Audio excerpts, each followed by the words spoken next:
I was testing out the finales, and mostly this week or the past few weeks I've been working on the other finale called Return to Zen, or The Core originally.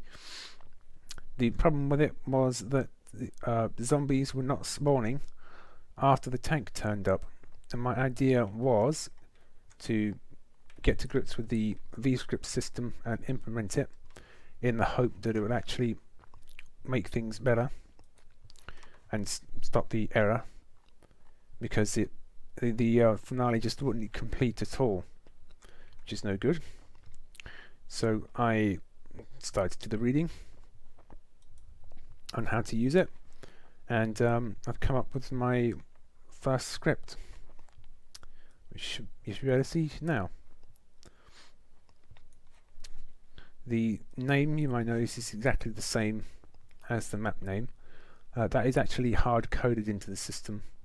You can't, in this particular name, you can't change it. It has to be the same as the map, no matter what. There is actually a entity called, is it Trigger Finale or Final Radio. As you see, the camera spinning bug is back. I've tried some other voice recording software, and I thought that fixed it, but no, apparently not. This is the Trigger Finale Radio. It actually has a couple of key values here that you'd think you need to use, but you don't. It's all hard coded into it.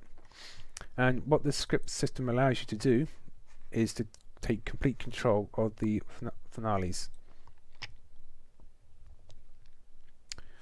The stages here will probably be a bit more familiar. You've got the traditional panic at the start, 2 rounds of 2 mobs spawning, then you have the tank, a delay, another tank, and then you get ready for the escape. You can have, by the looks of things, you can have as many stages as you like.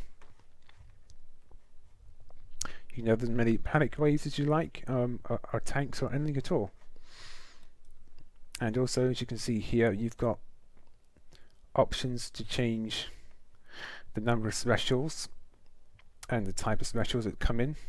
You can see I've got the splitters up way high here, much higher than normal. Usually I think the default values is 1 for all of these, and max specials is normally 2.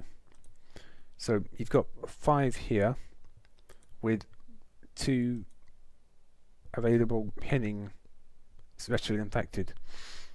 The default pins is well, because the max specials is normally 2, it means the team can't get overwhelmed too quickly with like hunters, jockeys, and etc. My idea behind having so many splitters was the general layout of this room. It is very, there's nowhere to hide, not too many places to hide, which is one of the reasons why I added these shield things here to help the infected out. But with the additional splitters, it should keep the survivors moving around much more, and helping the infected a bit better, helping the infected team cause more damage that way. I haven't tried this yet. Well, I've tried it with 3 splitters, and it seems to, it's not like overly difficult, I think. So I think it should be okay. I'll try it out a few more times, see how it goes. The other thing to do with this particular map was the way in which one of the stages triggered. If you watch the other series, I would have mentioned a few times that some of the special effects are triggered through the logic relays. This huge amount of logic here. Stage 1 to 4. Stage 3, if I show the inputs, is actually triggered by this this group over here, which is dependent on a trigger volume detecting a tank. In the original engine, the original Left 4 Dead, there is no VScripts, so it doesn't. So it's not as flexible as this engine. And detecting the tank, while it worked, and this logic relay didn't block anything, so the finale would always complete. It was possible for the lights not to come on and for certain other special effects not to show up during the original campaign. So that entity now is triggered via the VScripts. If you see up here, it's called Core Stage 3. I've defined it here. It's a string, Core Stage 3. Down here, there is a function to do exactly what this says here. So every time a stage completes or starts panic, starts the tank stage, then this piece of code here starts to be executed, and my additions is pretty much the stuff here.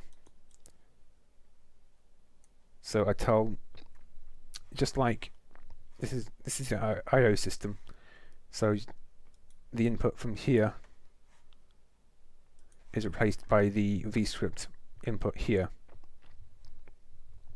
So I'm telling Core Stage 3 to trigger. This is the action.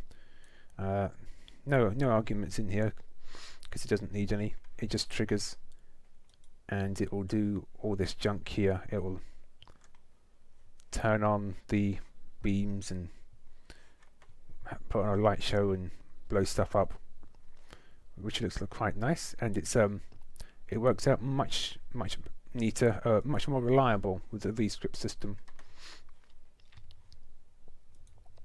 I'm actually going to try in the other finale, the Zen. I'm going to try 2 tanks on that one just to see how it does. Again, I haven't tested this yet because I've just got around to building, just got these scripts debugged and working properly.